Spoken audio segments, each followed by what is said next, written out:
Welcome. Today we're going to show you how to fix PDF Preview Pane is not working in Windows 11. So the first thing that you need to actually do is to click on your PDF and see if that will actually show you the preview. If that doesn't do anything, you need to click on View from here and make sure that Preview Pane is selected.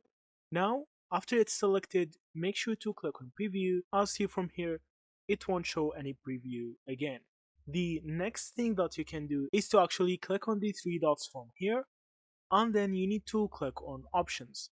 So now from here you need to click on view, and then from here you need to make sure that show preview handlers in preview pane is actually enabled, as see from here, and you need to hit on OK. So if this doesn't actually help you with anything, the last solution that you have is to open Adobe Acrobat. So you need to search for it, and then you need to open it. So after you do that, from here you need to click on three lines on the top left, and now you need to go to preferences. You need to go to general, and then from here you need to make sure that enable PDF thumbnail previews in Windows Explorer.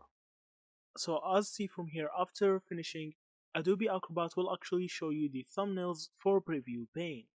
So that's it. Thank you for watching and see you in the next videos.